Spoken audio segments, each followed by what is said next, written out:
Welcome back to An Athlete's Journey. I'm your host, Travis Reed. Today, I got a special guest, someone near and dear to my heart, someone I looked up to growing up. I mean, you might know him as somebody who was in the Morningside Five, but we'll get into that a little bit later. I met him.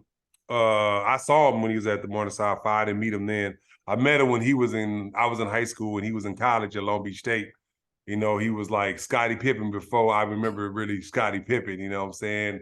One of those 6'8" long dudes who can shoot, handle, pass, rebound, do it all type of dude. Those point forwards that everybody talk about now. That's what he was back in the day to me. So I appreciate him coming on. We've been going back and forth with this for a minute, so I'm super happy that he Yeah. finally came on. You know what I'm saying? My big bro Corey. Corey, say hello to the people. What's up, people? That was a pretty damn good introduction right there, making me feel special like that. So no, I appreciate you, man. I hate it took this long. We've been going back and forth for like at least 4 or 5 months, but I'm glad we able to finally sit down and do this. So it's your show. I'm just here. I'm your humble servant. Well, like I said, I appreciate you coming on, big bro. So we're gonna just get right into it. How did your basketball journey start? Man, I look back at some of these baby pictures my dad has in the photo album. It started real young. I had to be at least two. He put the ball in my hand, bought the little Nerf basketball court, like shit, the original one. And he got pictures of me back then. He put the ball in my hand, and I just loved it ever since. He never forced me to play. My dad used to play. My dad played at I want to say Washington, but because his father was a holiness Pentecostal minister in Watts, and he was pretty big, a pretty well-known minister. He felt like sports and watching TV back then was evil. So he stopped my dad from playing in the 10th grade. That's And, crazy. I kind of carried on the legacy, and he was just happy to see me try to do great things on the court. So yeah, that's who put the ball in my hand, my dad. You know what I'm saying? I think it's always kind of like that, fathers, same with my dad, saw that I was gonna be pretty big kid. So he was like, I gotta get him some shape. Don't want Yeah, him to be lazy. yeah, of course, of course. Yeah. Were you interested in playing any other sports? It's funny you asked that. My first love was actually tennis. Um, I used to watch Wimbledon all the time. I used to Okay. watch it on HBO. I thought it was very dramatic. I used to like the white bags they would carry, the Nike bags and the tennis shoes. And Hmm. I knew Andre Agassi, Boris Becker, Mats Wilander, Yvonne Lindo is who I looked up to. I knew Serena Garrison. I knew Chris Everett, Martina Navratilova. So I really watched that shit. Like my dad had tennis rackets in the garage. So when we weren't playing basketball, we would get like the little badminton birdie and hit it across the garden hose because that was our net. And then there were times that I would go to the park. My mom would take me to the park and I would take the tennis racket and, just hit the tennis ball against the handball court. So it was a park, I think El Segundo Park in Hawthorne when I was younger, probably about 10 or 11. This black guy, vaguely remember him walking up to my mom, asking my mom, does your son want to play tennis or does he want to take tennis lessons? But me being ignorant from the hood, not being exposed to a lot, I thought everybody was short that played other sports but basketball. So Right. I never took the other sports seriously. If I would have known, I would have probably played tennis, but I thought everybody was short. So I thought Mhm. I would look awkward or odd out there playing tennis. But now being 6'8" and the way these guys serve at 120 miles an hour, people are like, yo, you should have played tennis. But yeah, tennis is probably my first sport that I like besides basketball. I Mhm. probably would play Mhm. tennis. Yeah. Okay. So growing up, obviously, were you in the AAU era? Like, I feel like you might have just started, or you was just out a couple of years when you were coming up. No, it wasn't really AAU for us. It was more travel ball. It was more getting on these travel teams or Mhm. whatnot, playing at the park, Slam and Jam, Nike ARC. We had leagues back then, so the parks were really instrumental in having the younger players come be on the team, and the coaches would come coach. And we had like 8 or 9 teams at the park, but each park had its own affiliation. So I think Compton was Adidas. I forget who was Nike. Maybe Orange County. Maybe. West LA, but we actually played at the park. It wasn't a lot of travel ball that you see now where these kids go to Florida, North Carolina, Atlanta. We didn't have those opportunities. We played within the community. We played at at the park, or we played in different leagues. Now, we did travel some, I think, when I got to be in the 7th and 8th grade. I was on a team called the Long Beach Lakers that Joe Perry coached. He's like a legendary coach in the area, coaches kids to this day. He had us traveling up in Sacramento, Oakland, where else? Shit, all up north. And we were called the Long Beach Lakers. So we actually had the Lakers shooting shirts and the breakaway pants. And I think we had a shoe deal with New Balance. We had the James Worthy shoes that he wore when he played for the Lakers. So Okay. yeah, that was the most that we did, as far as, something similar to AAU. But we didn't travel that much.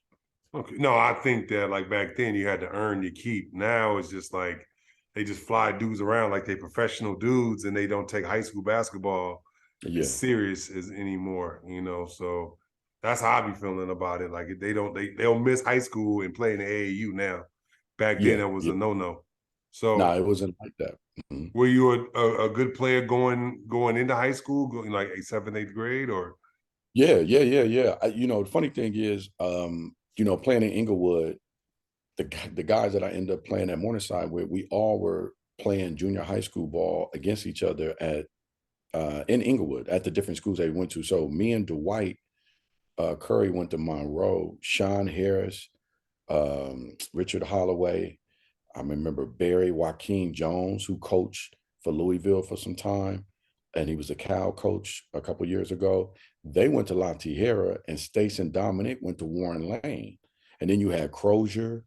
Oh God, was it Parent? I think it was a school called Parent. So there's about 7 or 8 schools in the Inglewood area that we all went to, and we all played in the same league. We played at Rogers Park or we played at Darby for our game. So we all knew each other. And yeah, I was one of the best players. I won the championship. Me and Dwight won the junior high Inglewood championship at Monroe in the 7th grade. oh And wow.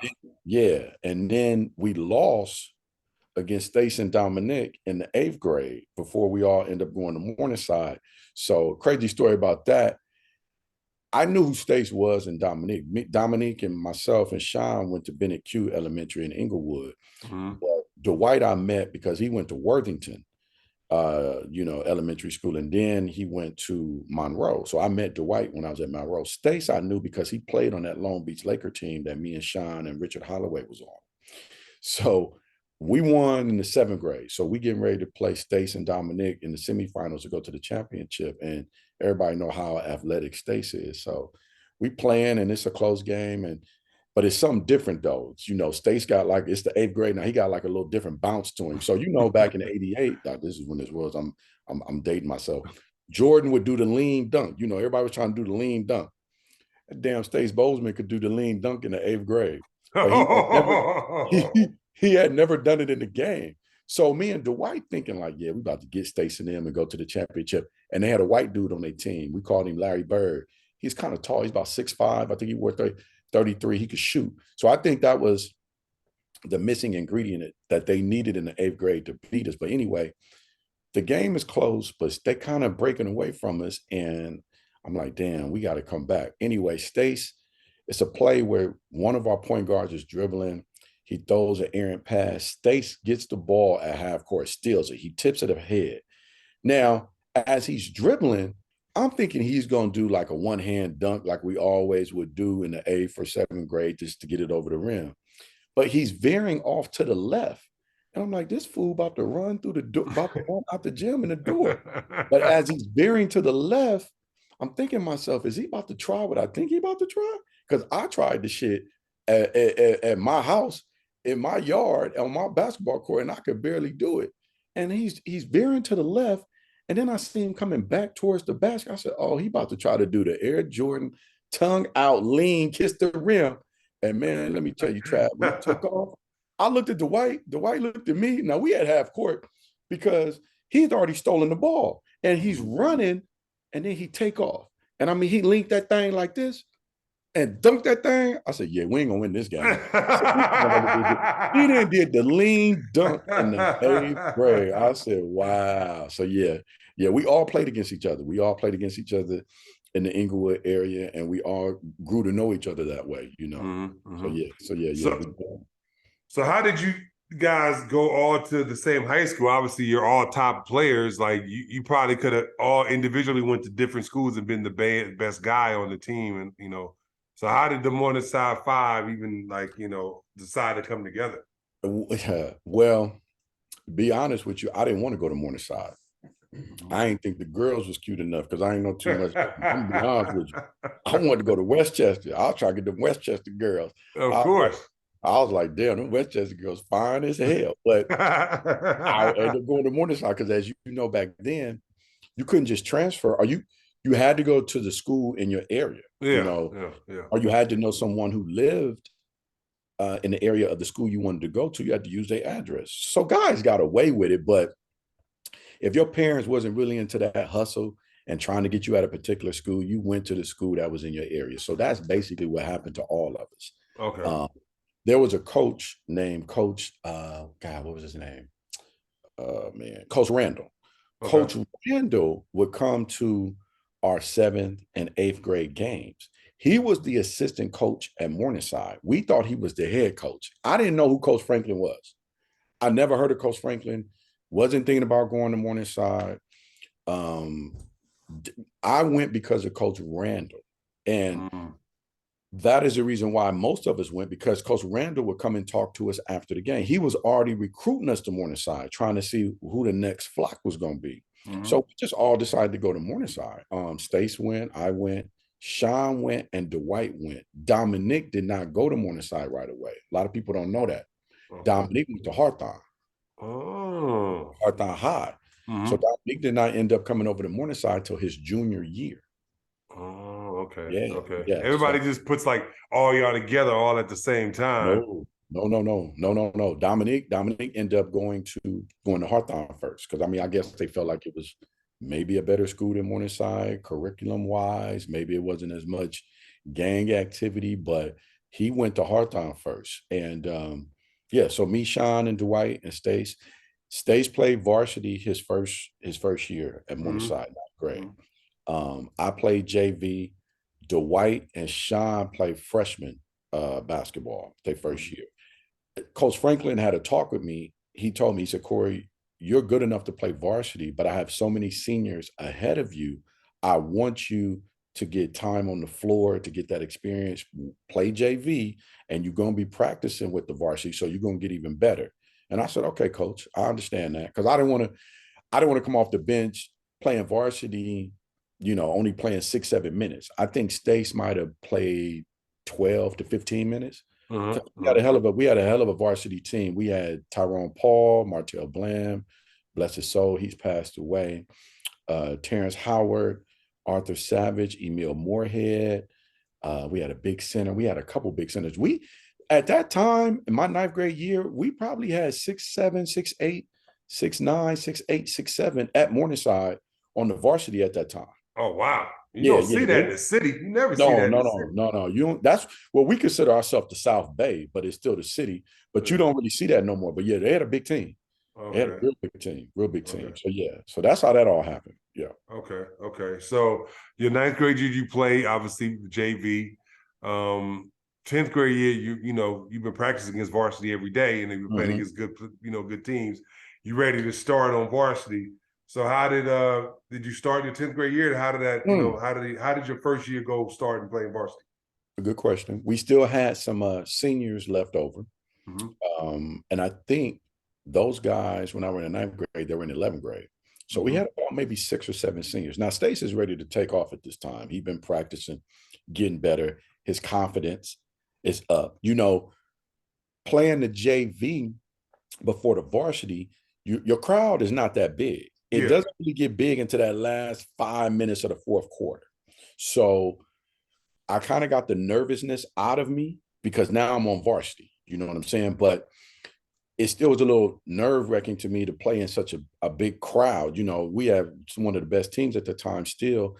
And I had to get the jitters out, but coach would throw me into the fire. So coach let me start a few games, and then he would put me on the bench. I would come off the bench, then I would start some other games. So my 10th grade year, I didn't start, but I was in and out of the starting lineup at times because he was getting my feet wet. Now, what happened, Sean and Dwight moved up, I think, my 10th grade year. So now you got 4 sophomores on varsity.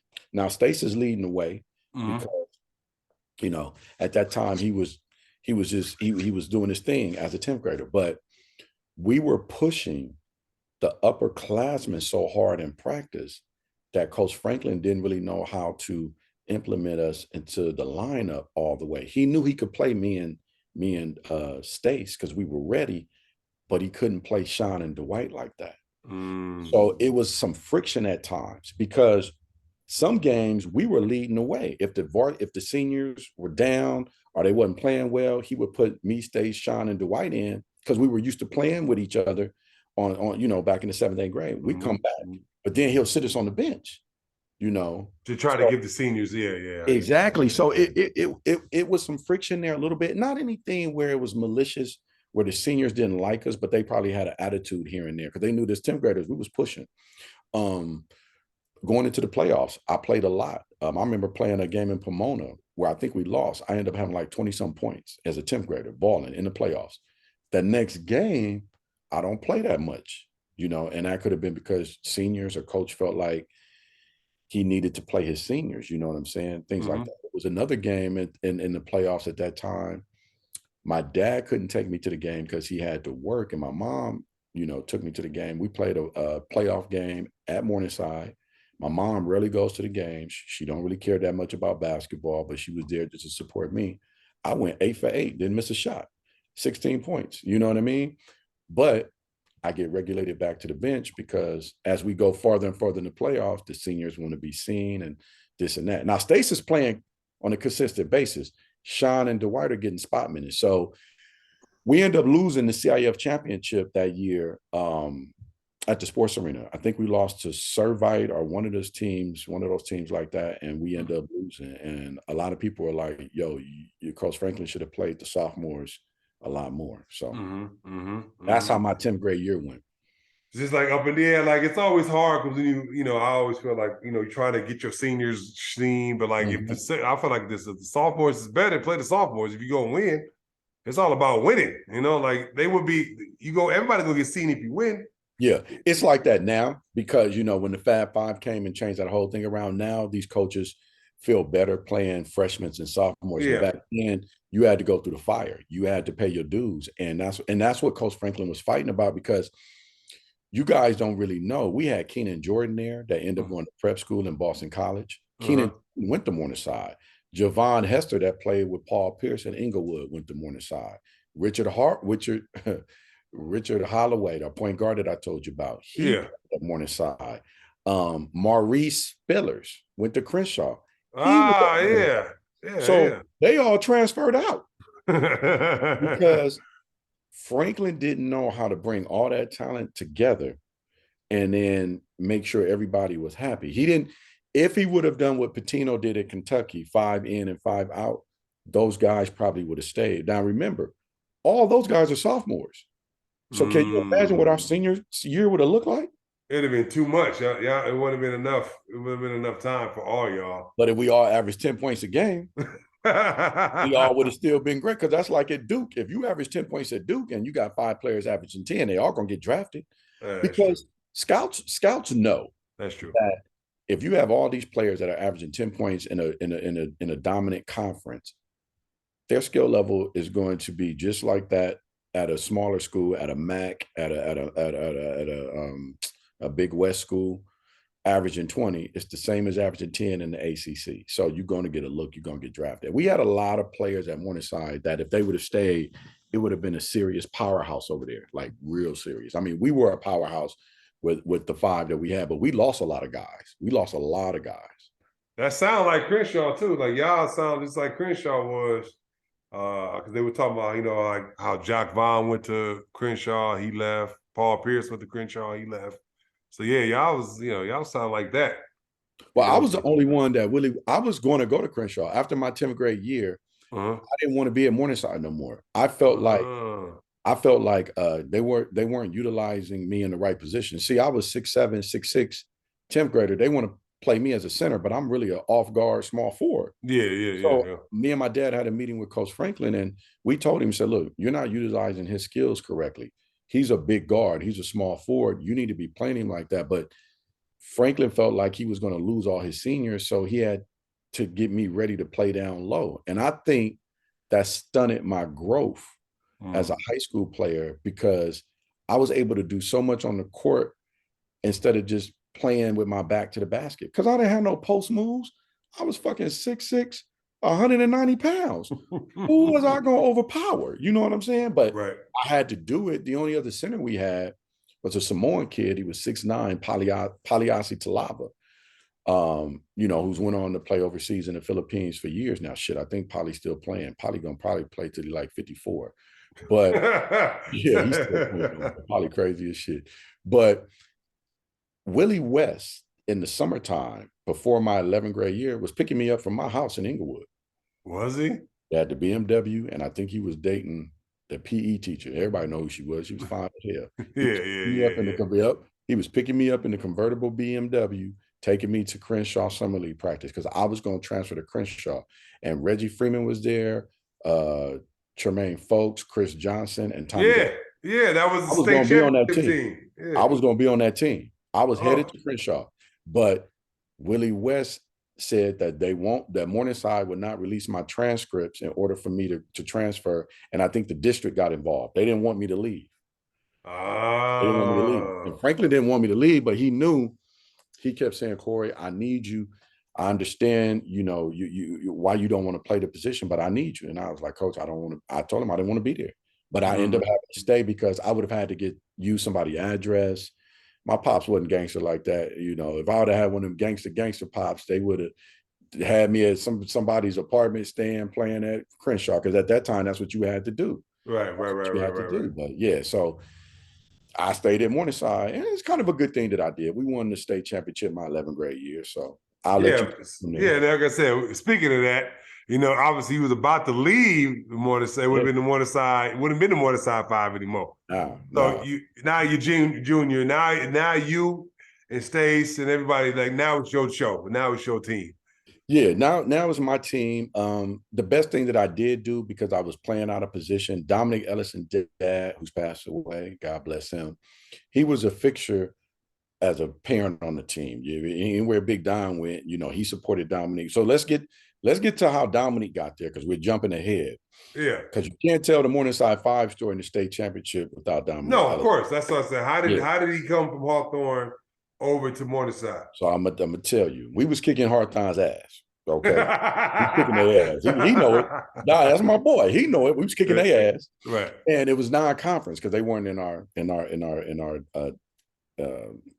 league, but it was a non-conference game. We would always play Harton. So Don would average like 20 something, but you losing though. You losing. You ain't winning. You ain't getting up numbers like we getting. So I think him and Stace had a talk first. Mm-hmm. Maybe because he was real close to Stace. Now he did go to school with me and Sean, but I think him and Stace had really created that bond when they were at Warren Lane. And then I get a phone call, and I still remember to this day that phone call. He calls me. It's in the summertime before my 11th grade year. Mm-hmm. Yo, C, I'm thinking about transferring. He said, I want to come to Morningside. He said, is it cool? And it was almost like he was asking. He wasn't really asking my permission, but he wanted to make sure that I was cool with it, that everything would be cool. Because we knew that the ball was going to be spread around now. It wasn't just going to be me and Stace. Because Sean and Dwight wasn't really scoring that many points at the time. It was going to probably be me and Stace's team. And I said, man, listen, you my brother. We played ball together. We played against each other. I said, come on. Because we need you.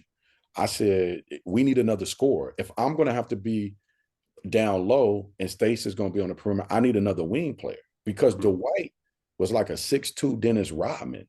So he couldn't really shoot, you know what I'm saying? But he would rebound his ass off, play defense, block shots. Sean played the point guard, made sure he ran the show. and then you had Stace on the wing. I needed another shooter. That way it would open it up for me because you could double me if Dominique's not there and Dwight can't shoot and Stace was just like okay shooter. We needed a shooter. I Dominique got Ellison you. is the reason why we were able to win the state championship my 11th grade year because we needed a shooter. We needed somebody to knock it down, just like LeBron going through right now. You see what I'm saying? So you always need a shooter, and I couldn't do it because they wanted me down low. Right. So and Stace wasn't gonna play down low. He wanted to look pretty on the perimeter. So I'm like, shit, here I got to do this shit. So that's what it was. That's how Dominique ended up coming to Morningside. Okay, okay. So did you know that you was going to be that good of a team once he came? Wait, say that one more time. Did you know that you were going to be that good of a team once Dominique came, or did you? Yeah. When we start practicing together, yeah, because Dominique could do things that the other guards in the league couldn't do. He could shoot. He can get to the hole. He was smooth. He could defend. Dom was about 6'2", but he was tough. He was tough. He was tough. And Sean was 5'3", so you could kind of post Sean up. You know what I'm saying? He was a liability for us on defense. Even though he ran the show, ran the point, we needed Dominique because we didn't really have another ball handler. And when I say shoot that thing, Dominique Ellison could shoot that thing. So he was shooting threes from way deep. You know, he was opening it up for me and Stace. You know, so yeah, no, we knew by the time the 11th grade started, we was gonna be tough. And then we can't forget about Polyasi because I could be a stretch four in my 11th grade year because Polly was 6'9", 250, 250 pounds. So I didn't really have to take the pounding, but I did have to rebound, defend, you know, and I scored, you know, I did my thing, but we had a full team at that point. We was ready to go. We was ready to go. Okay. So you play your junior year. Obviously, maybe you shocked maybe not you guys, but maybe you shocked other people by winning the state. Did and after you win the state, was that when all the fame and everything started, the documentary, and it's like, you know, people start filming you and all that fame and stuff that happened? Yeah. So once we win the 11th grade year, we won the state championship. Pagliassi, he graduates, Mm, and we knew, and what a lot of people don't know, on the way to the state championship, we won 24 games in a row. mm. So we didn't lose a game. We didn't lose. We won 24 games in a row all the way to the state championship. Woo. So What do you was like 31-1 or something like that? They your junior year? we wasn't that. It probably was like 29-3, something. Oh, okay, something Something ridiculous. like that. Something Yeah, like that. Because um, you know, you were talking about the whole Scottie Pippen thing and all this. I definitely want to clear that up because a lot of people thought that I created that shit. I didn't do so. The reason I got compared to Pippen, and I want to go back, I know we were talking about 11th grade. My 11th grade year was very pivotal for me to be Mm, seen as an all-around player because Dominic's dad, who I mentioned earlier, called me on the phone and said, Corey, you need to start playing at the pump camp. You need to start playing at Nike camp. mm. You need to start playing at ABCD camp because these coaches and scouts don't really get to see what you can really do because you're kind of like in a shell. You know, they're keeping you closed in. They don't allow you to spread your wings. So what I did, I ended up going to the camps. Mm-hmm.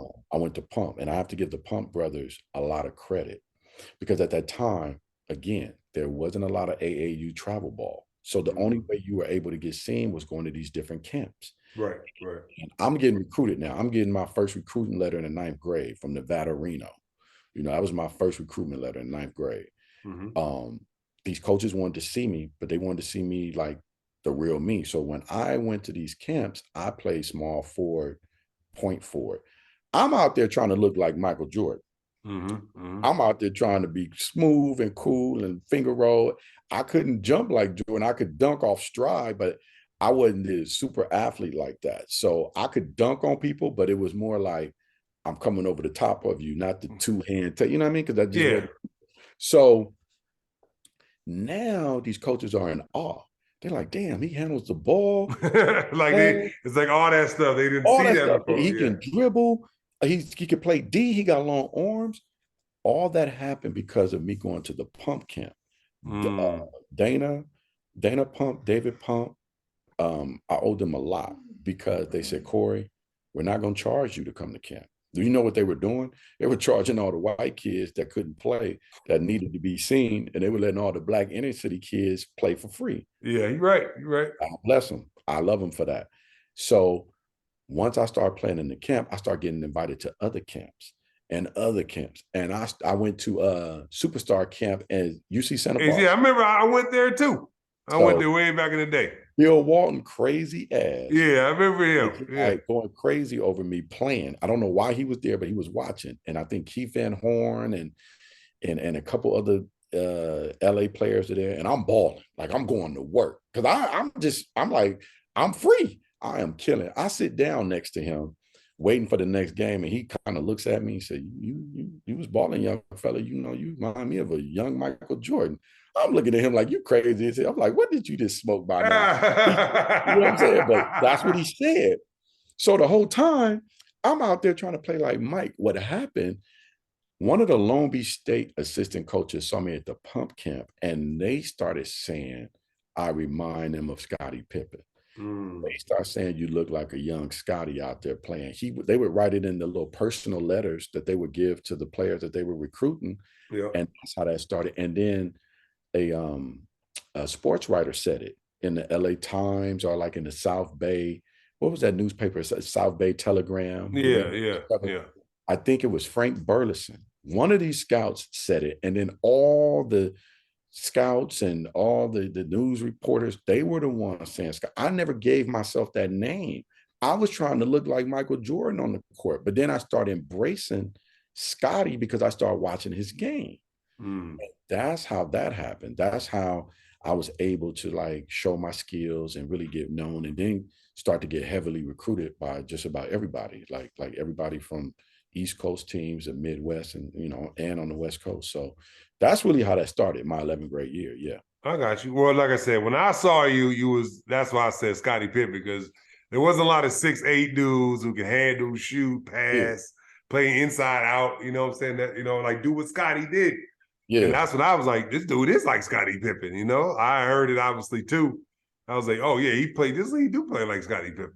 And I caught some flack for that because I think people thought there was an ego thing. And I was like, no, they're saying that about me. I'm not saying that about myself. You know what I mean? So but and to this day, it's the coach. I couldn't stand this coach. Coach Young. Remember Coach Young from Fremont? Yeah. Used to yell. I couldn't stand. I thought he was the worst coach ever because he yelled at everybody like they was crazy. He started calling me Pippen around the city. To this day, he won't even call me by my real name. And I love Coach Young now. As a high schooler, him yelling at me, I was like, man, I can't stand this motherfucker. Like, why is he yelling at me so much? But he wanted me to play hard on the court. Right. He won't even call me by my real name. If he sees me at the gas station, Pippen, and I'm looking around like, who is this motherfucker? He talking to me. He's always said that. To this day, that man does not call me Corey. He called me Pippen. Okay. That's my guy. That's my guy. That's funny. That's funny. Yeah. Yep. I got you. All right. Well, obviously you blow up from your junior year summer, right? Yeah. From going to pump camp, Adidas camp, all these camps. You're probably ranked in the top 40 in the country, Speed Smith or whatever the case is.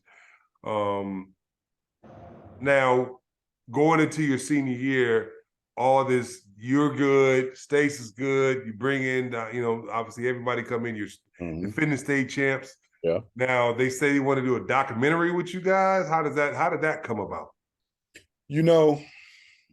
I think about it sometime. I don't even know how these guys found us. Mike Tolan is now a world-renowned director, producer. He's done a bunch of 30 for 30s. He did the one on the Bulls for Netflix. He did the USFL documentary. He's just he's a lover of sports. He's from Philly. He's a baseball guy. Brian Robbins, a lot of people don't know, he was an actor. He was I don't want to say a child actor, but he was in that TV show Head of the Class, that Robin Givens. Yeah, I remember that show. That's Brian Robbins, kind of like, he was like the Fonz character with the slick back hair and the leather jacket. Okay. Him and Robin dated for a little while. I think I remember that. Mike Tyson got mad about the whoop Robin's Brian's ass.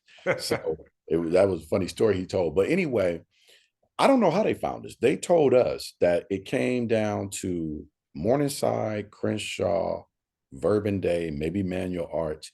They wanted to do a documentary on an inner city high school that had a rich basketball tradition. That's all Mm-hmm. we. Mm-hmm. They come to my parents' house. My dad was kind of like the matriarch of the team. He was, he's a preacher. Everybody kind of deferred to him. So all the parents meet in my dad's house and my mom and my dad's house. So they're sitting in the living room or in the den and they're talking, and Brian and them is pitching everything to them. My dad is saying, well, these kids going to get paid. You're filming these kids. You're going to make a documentary out of them. What's it? They said, no, we cannot pay them because they're amateur athletes. So we knew we weren't going to get paid, but we knew it would kind of give us a little bit of notoriety. Mm-hmm. We didn't know that like youngsters like yourself were actually watching us. We played just to play. We didn't care about the papers. The stats, of course, everybody want to score, but we didn't really play for the publicity. We just played to win. So we didn't know the effect that we had on the community playing. We never would have thought. We never thought that. We never knew. As people to this day come up and be like, man, I used to come watch you at the Watt Summer game. I'm like, what?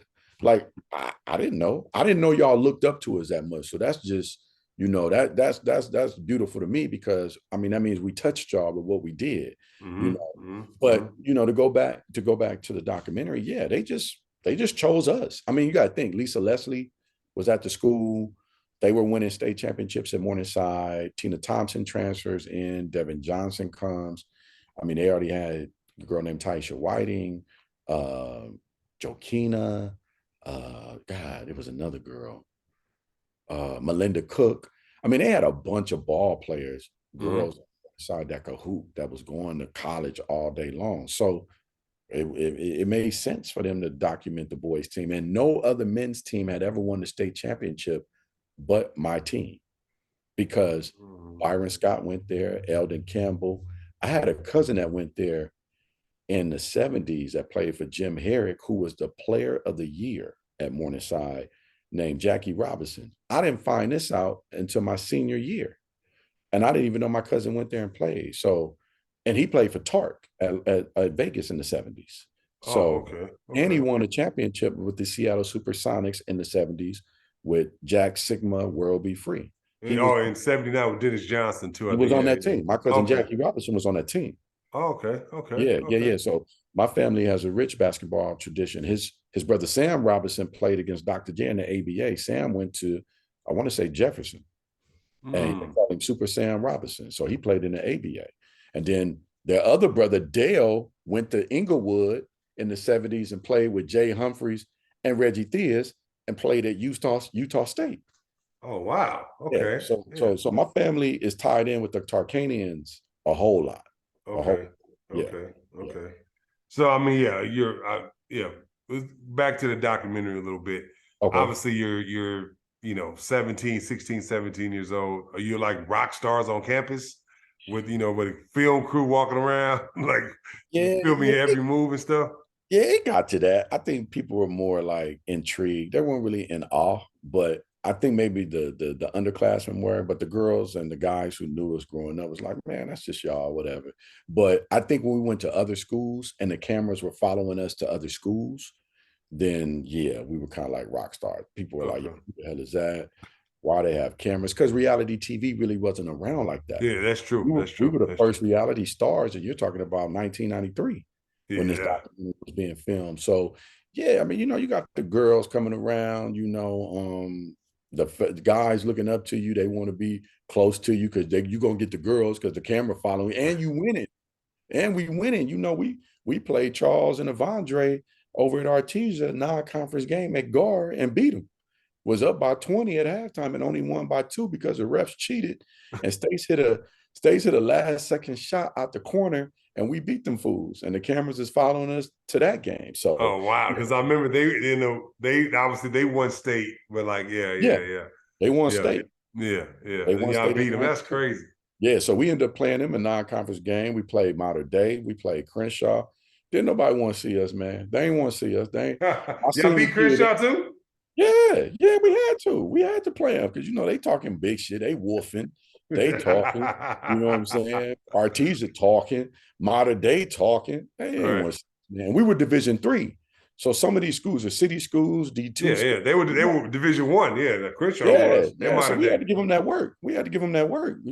That's what we did. We gave everybody the work. Bourbon Day, Manual Arts. Yeah, we gave them that work. You We gave gave it them that work. okay, okay, Yeah, yeah, okay. yeah, So you're actually ranked in the nation, one of the top teams in the nation at that time, yeah. from a little school from, Inglewood, California.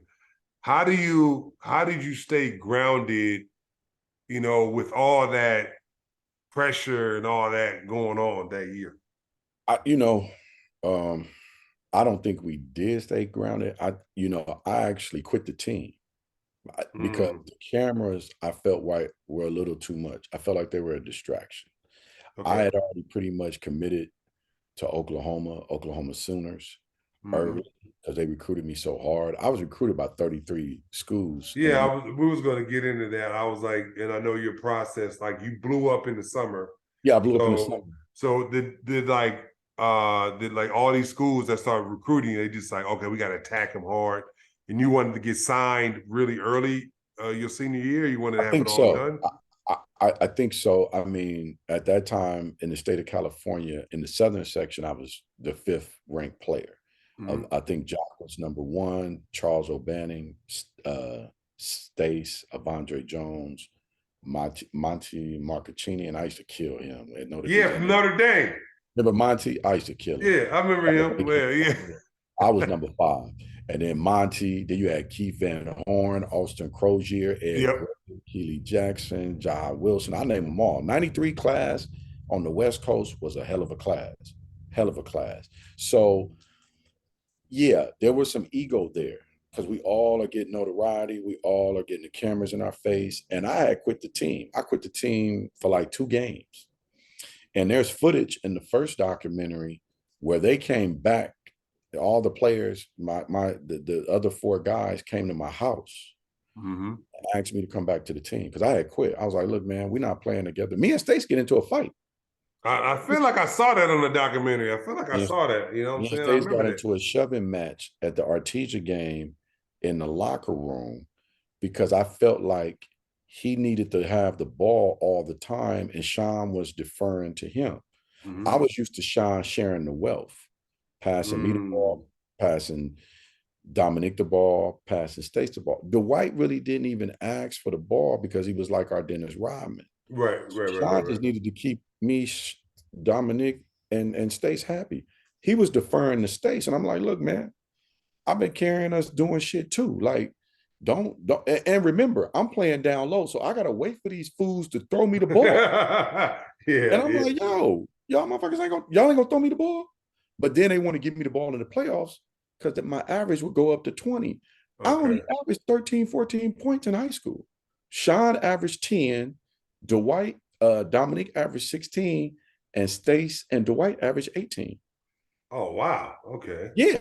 So in the playoffs, I'm getting the ball because Coach Franklin made the comment, well, when the playoffs start, Corey's a whole different play. Yeah, because you motherfuckers want to give me the ball then because it's winning time.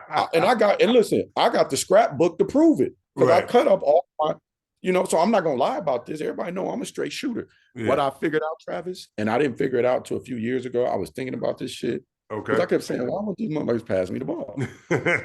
We played against white schools in the south in our division in the Yeah. ocean. They were padding their stats in the regular season to get their numbers up. So they forgot about me because they knew they could dominate the white players. But when playoff time come, they was like, oh, we got to give it to Big C because he gonna go to work and he gonna make sure things get done the right way. But in the regular season, they was forgetting about me. Like I was like, y'all ain't ready. I said, he just about a bitch. I said, I'm 13. Anywhere else I go, I'm averaging 20 points in the Yeah. regular. Yeah. But I gotta wait to the playoffs when y'all really want to throw me the ball. And in the last documentary that Stace did, and I got a little beef with him about this, he made the comment in the 30 for 30 that he thought the reason we have friction is because I wanted to be the star of the team. And that is so far from the truth. Hmm. If I wanted to be the star of the team, I would have never told Dominique to come on the team because that took the ball out of my hands as well. Dominique gonna get his shots up. He averaging 16. Stace was selfish. And Mm.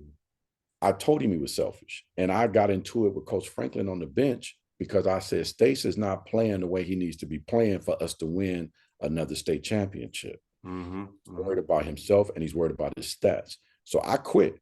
And then, Stace and Dwight come to the house and they're like, man, we need you to come back. They know they needed me to win. They wasn't going to win shit without me. And I True. wasn't going to win without them. Right, We right. all needed each other. But don't try to just push me to the side. And then me and Sean got into a shoving match because I called him out on it. You're the point guard, but you only passing to certain people. And I know he had a hard time being a point guard because he want to score too. Right, And right, he got right. to make us happy. But bruh, big dog got to eat. I'm not no Shaquille O'Neal, but if I got to play that position, give me the ball because I'm going to go to work. And that was the friction on the team. So that kind of messed us up our senior year because we weren't as close. We weren't as close as we were our 11th grade year. It's kind of like a rock band, people get better. They want to, do more. And yeah, I get that. Y'all both all celebrity. Yeah, I get that. Yeah. You know what I'm saying? Like, I always say, like, you gotta, even Shaq and Kobe, like you were saying, like, like big dog gotta get fed. You gotta go through him first. Trav, they want me to rebound against the bigger guys. They want me to play defense. They want me to block shots, but you don't want to give me the ball. So that's where that came from. And if you look at the documentary, I'm arguing with Coach Franklin on the bench. He's talking about, Coach says, do you think we're a selfish team? And I said, yeah. And he asked me again, he said, do you really think we're a selfish team? And my crazy ass said, yeah. So I got a lot of flack for that because people were like, oh, you're rocking the boat. You're not being a team player. The thing about me is this: I'm always going to be a leader, no matter what. I've always led by example. Mm-hmm. I was the voice of the team. I'm the one who was the leader. I was the mature one with Sean. If I see something going wrong, I'm going to let whoever know. I don't give a care if it's the coach, the principal, whoever. Mm-hmm. I'm like, yo, what we doing is not going to help us win. So that's what actually happened in the playoffs. We won, but we struggled, and we got back to the state championship our senior year, but we lost. Now, one of the reasons we lost is because Sean Harris got in trouble being a passenger in a car that pulled onto Inglewood's campus, and the car had a gun in the trunk. So the cops found out and they pulled them over. And because Sean was in the car, he got suspended and he could not play anymore for us in the playoffs or the state championship game. Oh, so man, like you lose a starter and a key piece like that. Yeah. The fact that you even got back to the state, that's a feat in itself. Yeah. We got back to the state our senior year. We handled our business. We was playing really well, got into the playoffs. We all came together for the playoffs. We all said we got to do what we got to do, but Sean got suspended. Now, I'm going to be honest with you. When he got suspended, because Dominic was playing so well and being so heavily recruited, because at the time, me, Stace, and Dom were the top three, we had our press conference at the Forum with Byron Scott in attendance, and he spoke on our behalf when we announced what colleges we were going to, because the MorningSide. Yeah. I didn't think we needed Sean Harris to win the state championship because I thought Dominic could run the show. Boy, was I wrong. I said, "Oh shit," because you know what happened, and I got the stat sheet. Right. Dominic had not had to make decisions like that from a point guard perspective all season. All he had to do was catch and shoot. So now he's kind of discombobulated because he's trying to run the point, get me the ball, get Stace the ball, get Dwight the ball a little bit. Then we had to have somebody else come fill in for Sean that wasn't ready. So Dominic shoots 8 for 24. Yeah. Stace he the point guard? 8 for 24. Woo, that's a lot of shots. Stace Bozeman shot 3 for 19. Man, so they shot 44 between the two? I shot 7 for 14. I'm the only one that shot 50%. So people gave me the ball a lot. And it's in the scrapbook. I can't manipulate the numbers. Right. I'm sitting there like, after the game, I'm damn near like Stace's in tears. We got our heads down. I never knew how important Sean Harris was to that team. Until that game. And Dwight kind of did what he could do. But yeah, Sean was the key to that whole thing. And to this day, if he would have played, we would have been back-to-back state champions. No, I agree with you on that. You know what I'm saying? Like I said, I seen y'all a couple times. I was like, man, they tight, you know. Yeah, Like they go in for sure, you know. But you know, when y'all lost, I was so shocked. yeah, Yeah, because yeah. I think was it on KCal when was y'all game on It was TV? on one of those channels. I don't know if it was on KCal, but it definitely was on. It might have been a local channel because we played in Oakland. And I remember we played in Yeah, Oakland that year, yeah. and I think J Kidd was a year older than us, so I think he played in '92, the state championship in Yeah, they '90. beat Fremont in the So city state. Yeah. yeah, because we ended up passing each other in the lock in the tunnel as they were coming off. We were coming. No, wait a minute. No, no, that was '93 because '92 we played in Sacramento. So that Okay. was '93. So in '93, um, Kid and them, I think Kid and them had played and won in '90. They beat Fremont. Free They that's beat when yeah, Fremont in free yeah, '93. free So yeah, yeah. we were all in the same arena that year. We were all in Yeah, the same yeah, arena. Yep. yeah. Yep. Fremont Yep. went to state that year. Yep. So we played And it. We played at Oakland. Yep. Played yep. it. Yeah. Okay, okay. So yeah. So that's basically what happened, man. We we we we we lost that one. We lost that one, and it was a learning lesson. It was definitely a learning lesson, an eye opener. So you need everybody. You need Voltron. You need all the pieces to the puzzle. So So I do have a question for you. mhm. Random question that, you know, what was the craziest thing that happened to y'all during that senior year? You know, I know it was probably 10,000 stories you could tell.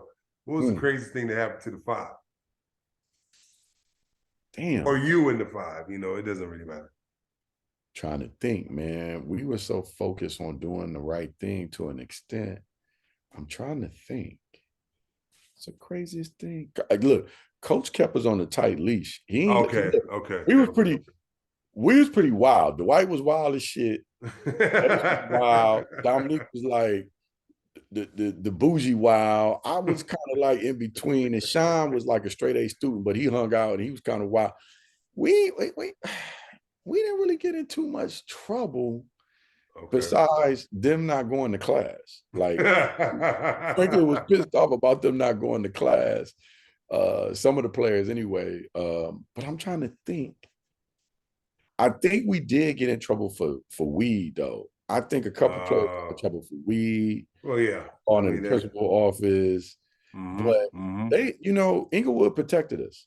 To this day, Yeah. Inglewood protects us. I can go in Inglewood by myself anyway. Even the Mexican homies, even the gangs in Inglewood, they know who we are. Right, You know right, what right, I'm right. saying? So they know, we put that city on the map to an extent with what we did. So, Inglewood's only 11 square miles. So everybody knows just about everybody. Okay, They, okay. they kept us kind of in check. And then, we had fathers in the house, Yeah, yeah, for the most yeah. part. I think Dwight's probably the only one who dad was kind of out there and his grandmother racing, but Stace dad really wasn't around. His mom was strong though. His mom passed away, so God bless her. But we had fathers in the house. Sean dad was around, my dad, of course, Dominique's dad. They ain't let us do too much. I do think the craziest thing was this. We had never met State's dad.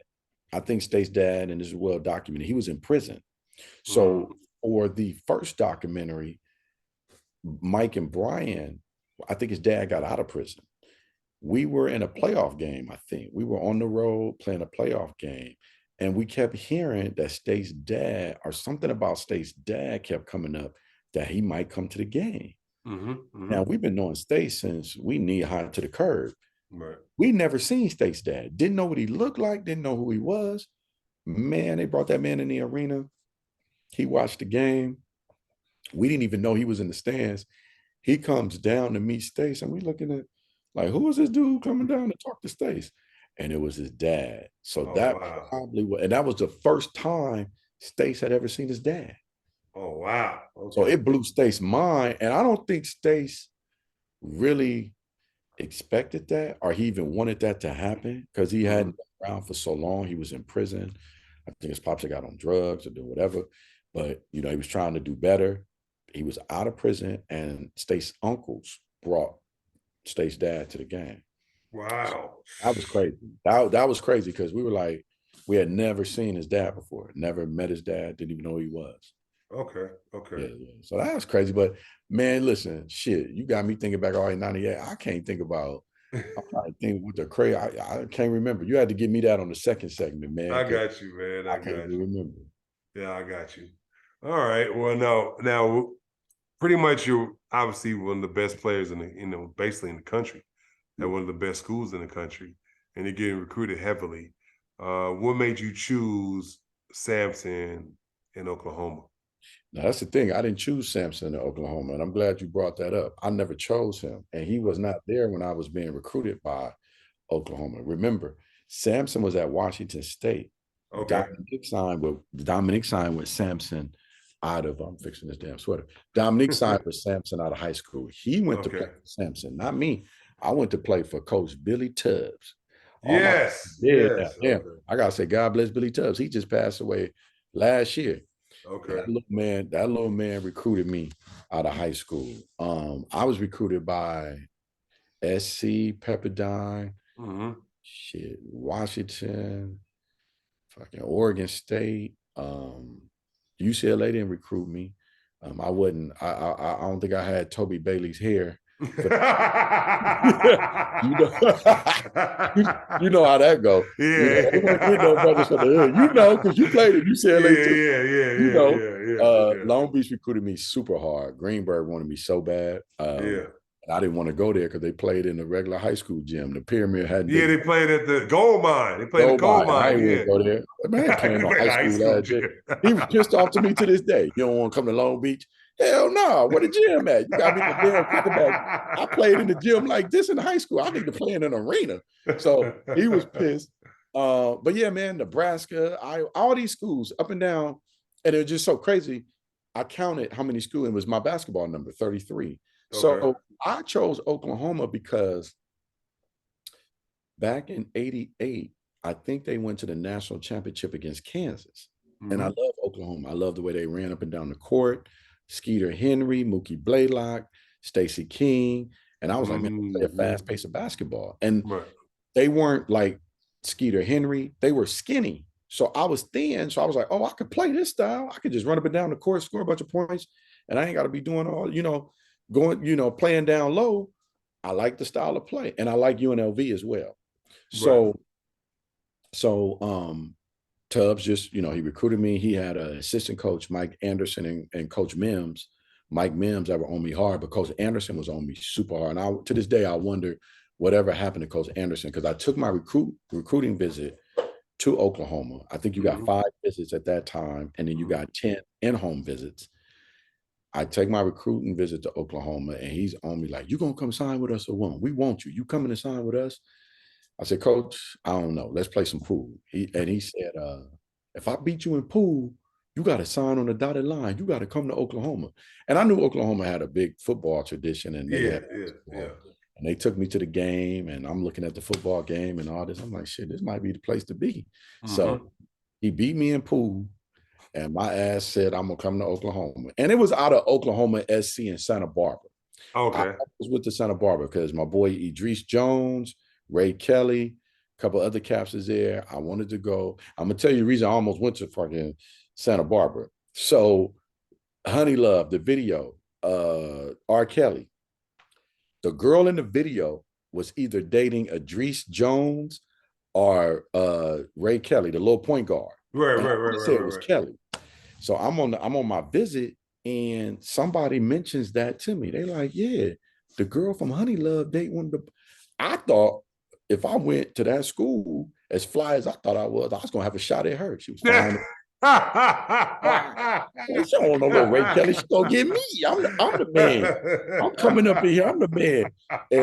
And dude, when I heard that shit, I was like, man, I might have to go to Santa Barbara. So I really seriously considered going to Santa Barbara. Plus, they were competitive in the Big West. They always gave UNLV a problem at that time, and I just liked the team. And I liked Coach Prem at the time. Coach was cool. So those are the 3 or 4 schools that I consider. I took a visit to Nevada Reno just out of respect because they gave me my first First, yeah. letter in the 9th grade, but I didn't really think I was going to go to Reno. It wasn't enough action down there for me. But I ended up going to Oklahoma. I signed with Oklahoma.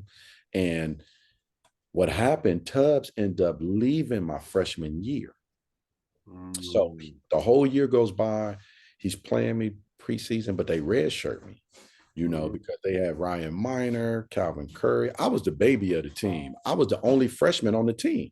And Oh, remember, wow. at that, I was the only one they signed, the only true freshman they signed. Remember, at that time, you had to wait your turn.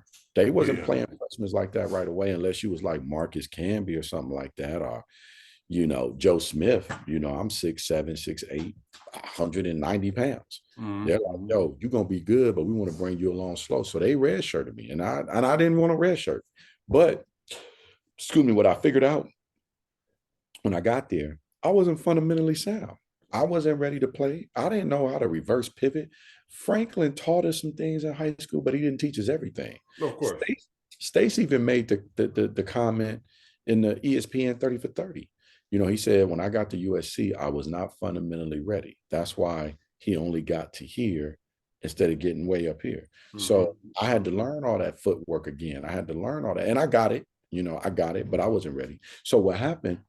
We have a mediocre season that year. Tubbs leaves and goes to TCU. Yeah, he did, didn't he? He go to TCU. Prince Fowler comes in. And what happens is, because we really wanted Prince Fowler, because me and Prince would talk all the time, and that's my guy. He's from Vegas, so at point guard. So he came for Tubbs. Sampson leaves Washington, Mm-hmm. brings his ass to Oklahoma. Mm-hmm. I wasn't his player. He wanted to bring in his own players, what these coaches do. He tried to, he's very, I'm gonna say this, conniving. He makes you feel like he's your friend. But I knew, he want to be a slick talker, like on some pimp shit. I'm like, man, get out of here. I'm from Inglewood, motherfucker. Like, stop. Don't pull one over on me. You bringing in your own players. And Ray Lopes, who was the assistant at UC Santa Barbara, who was the guy that begged me to come to Santa Barbara, ended up being the assistant at Oklahoma with Sampson. Mm-hmm. Dominic Ellison calls me on my phone when I'm in the dorm, and it's like, yo, man, Sampson about to come over there. I don't think you should be there. You probably should try to find another school, because he already got in his head who he want and what he want to do.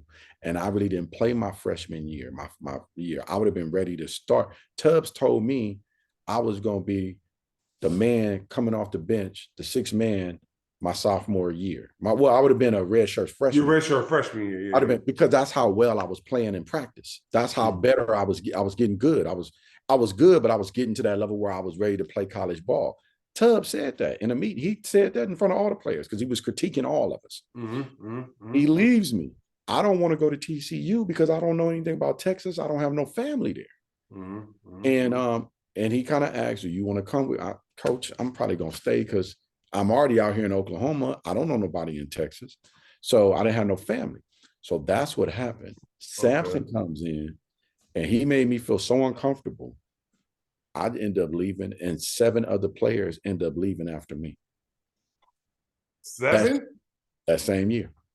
Damn, so that's they gave me the whole team. Yeah, because they wasn't playing for him. Listen, I have my own opinions about him, things that he said about me being soft and wasn't ready. He didn't know me as a man. He didn't know me as a person. He just taken what other people had said throughout the years. And I ain't never got my ass whooped on the court. You elbow me, I'm going to elbow you. But they wanted me to be this big ass 6'9", 250 player. I'm fucking 6'8", 210. Like, I'm really built like Scottie Pippen. Like, how am I supposed to do that? So to this day, I put a curse on his ass. That's why his damn Houston team can't get to national championship. He said some shit on a documentary that wasn't cool. They actually interviewed him for the documentary, and he says, yeah, he wasn't good, or he was soft. He could, oh, okay, you're gonna say all this shit and you don't know. Same shit that Skip Bayless tried to say about Chris Bosh, and he don't know that man as a man. Yeah. You don't talk about another man like that. So yeah, Kelvin Sampson, I put a curse on your ass, and I'm not taking it off. You will never win a national championship, goddammit. I don't care if your team is the #1 team in the nation, Houston Cougars. You better go to another. You will never win a national championship until I take the curse off, and I ain't ready to take the curse off until you apologize. Because that man talked bad. I mean, you know what I'm saying? He was disrespectful. Yeah. You know what I'm saying? He got a little air about him that's disrespectful. Like his shit don't stink. So nah, fuck that. I used to lost this year. Every time I put a curse on his ass. I don't give a shit. But yeah, so that's what happened. And I end up transferring to Long Beach State. So that's how I Okay. got to Long Beach. That's how, Okay. yeah. No, because that's because the funny thing is that's just so crazy is that like I always feel like when you California dudes when they be going like way way to like different schools like that because I actually went on a recruiting trip to Oklahoma when I was transferred from UCLA. Okay. Yeah, they went. Cal Sampson was there, Okay. and I couldn't tell. It was just too slow. Like they played that screw music at the time. Oh. I just couldn't. Yeah, I just couldn't. I couldn't rock with it. Oh, As good okay. as I couldn't. I was like, man, I can't do it. I'm gonna stay home and go to Long Beach because I could be home. My parents and them could see Yeah. me. I Yeah. just Yeah. it was too slow. It was enough but the school. Oh, okay. Well, Yeah. you know what? For me, if I would have went to Oklahoma State and been recruited by them, now that's Hicktown. Now that's redneck country. I don't think you want to be caught after dark in fucking Stillwater, Oklahoma, because that shit is like racist as shit. I'm keeping it 100%. And the Okay. funny thing about them at the time, I had a homeboy, Keontae Roberts, who Mm-hmm. uh, ended up going to Oklahoma State, but he was being recruited by Oklahoma, and we knew each other, and we knew we were going to go to the two separate schools. And I said, man, you really want to go down to fucking Oklahoma State? Because see, to me, Norman, and I always said this to people, is cowboys with cell phones. To me, they weren't slow. They weren't slow. You know, I felt like I wanted that college campus atmosphere. I wanted to all to be about the school. I wasn't really tripping about being in the city. Norman is like the city down there. You know, to me, it wasn't that slow. It was kind of laid back. I was okay with it. But if I would have went to Oklahoma State, nah, I couldn't have did that shit. Not after Nah, dark. yeah. Nah, I got you. I Stillwater. respect that. Like you better than me because I was like, man, I can't do it, boss. I can't do it, Yeah, boss. yeah. Nah, I You, hear you. I hear you. you But know what I'm saying? He was mad that I didn't come, but like I was like, man, I can't go. I yeah, can't yeah, do yeah, it. yeah. You would have been his type of player because you could have played that 4-3 position for him, and yeah, he would like. But no, No, he wanted me to be like a rebounder. Like, if you notice, how he plays is the guards take all the shots. The yeah, big dude get all the rebounds and the yeah, hustle points. yeah. Like the guards take all the shots. Well, when he was at Washington State, he had Henderson though, the white boy Henderson, and he was like a stretch four. He could play on the perimeter and shoot and do things like that. So I think it changed when he got to Oklahoma because the Big Eight at the time, now it's the Big 12. It was a more physical conference. Yeah, yeah. You know what I'm saying? So yeah, it was different. But yeah, when he came there, I got up out of there because when I played for Tubbs and I was on that team my freshman year, we played against Marcus Camby, we played against Joe Smith. Me and Joe Smith is good friends to this day. Okay. We played against Tulsa when they had I forget the light-skinned kid that played for the Lakers. I forget his name, but yeah. So we played a lot of good teams. But yeah, when Sampson guy came there, man, I transferred, went to Long Beach State. I called So Green. Oh, go ahead. no, I was gonna say like, what made you go to Long Beach State instead of any other school? I was I didn't want to take that much time to make a decision. I wanted the hell up out of Oklahoma. And my girlfriend at the time, I was at her house and I was telling her all the problems I was having with Sampson and the way he was treating me and the other players that he didn't want there.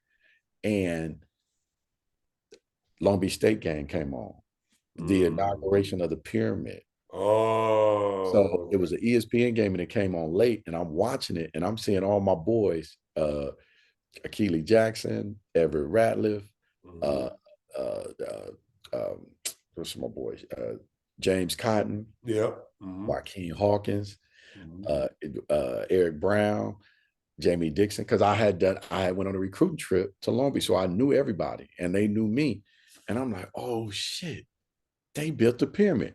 Greenberg had been trying to convince me that they was going to build a pyramid for years.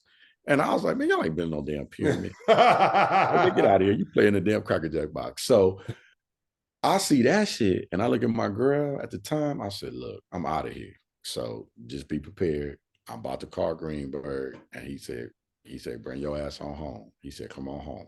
And he said, Okay. so that's basically what happened. I called him. He told me to come on through. And that was it. Okay. That was Okay. it. Okay. See, yes, I was wondering. I was like, how did you get back to Long Beach State from Yeah. Oklahoma? I figured he would maybe stop in between somewhere else. You know what I'm saying? No JC, no nothing. I called Greenberg, and he said, "Come on." He said, "Come on back. Come on back." Okay.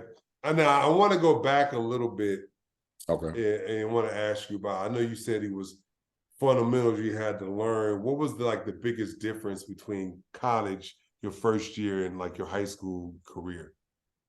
Probably for us, the fundamentals. Physically, I could compete because everybody, we had wing players in college that were thin. Everybody wasn't bulky and big, and you weren't getting pushed around like that. It wasn't that. It was just the fundamentals and the way you think the game. At Morningside, we played like LMU. We just ran up and down the court. We were so talented individually wise. We could just do whatever we wanted to do. We didn't have to run a lot of plays. But when you got to the college level, it was time to think. It was like you need to know where you need to be. You need to know clock management. You need to know matchups. You need to know all of that. And I felt like we were lacking that in high school. There weren't as many good coaches. And I'm not saying Franklin wasn't a good coach, but I think he was overwhelmed by our talent. He didn't know how to hone that in. We needed a coach like Coach Perry that I played for in the 7th and 8th grade, that traveling team. He had a rule on the team. You had to pass the ball 5 times before you take a shot. And that kept us all disciplined. Stace wasn't out there jacking up shots like he usually did in high school. Sean had to run the team a certain way. I played on the perimeter. He actually played me in my right position. I'm knocking down jumpers when it's my time to knock them down. We had a system. We had Rudy Washington on that team. We had Marmet Williams on that team. We had a system. We didn't have that at Morningside. I hate to say it, but we didn't. I mean, you would just throw the ball out. And we were so talented. We would just destroy everybody. Yeah, because it was just so, it was so good, talented. It was almost like the Fab Five. Like a lot of people thought the Fab Five didn't run plays. They ran sets, but they didn't run plays. And see, back then, coaches wanted you to run plays. And everything for us was reaction, which I like to coach that way now. I think if you run a play can be stopped. I don't like plays. I like to put you in a set and let you think about what you need to do with certain elements to the game that you need to follow. You need to be unselfish. You need to know how to pass. You need to know how to defend. But I like for my players to use their mind out there and just put them in sets, put them in a high-low set, put them in a motion set. For years, I didn't know Bobby Knight did that. I didn't know Bobby Knight gave his players that much freedom. There was a motion offense. He wanted them to make decisions. There weren't a lot of plays, but he's such a disciplinarian. You thought that he ran all these plays. No, it was all motion for Bobby Knight. So the way I coach is like that, that's the way I coach at the Drew League. It's like, put you guys in sets, figure it out, but just play within these principles. That's the word I was looking for. There's certain principles to the game that you have to teach these kids now that they're not being taught, where they can make their own decisions on the court and it can come out positive. Yeah. All right. Well, folks, we are going to stop it here for part 1 of my 2-part series with my big homie Corey. We're definitely gonna, let you come back for part 2. Okay. And so like I said, we can talk about Long Beach State and then what happened after Long Beach State, Gotcha. So we're gonna just cut it off right here. Please let the people know where they can find you, Corey. They can find me on Instagram, 33_money_33. That's the only social media I have. I'm on Facebook, but I don't use Facebook, and that's really about it right now. That's the only place you can find me. I do not tweet. I do not do any other social media but Instagram. I think all that shit is dumb.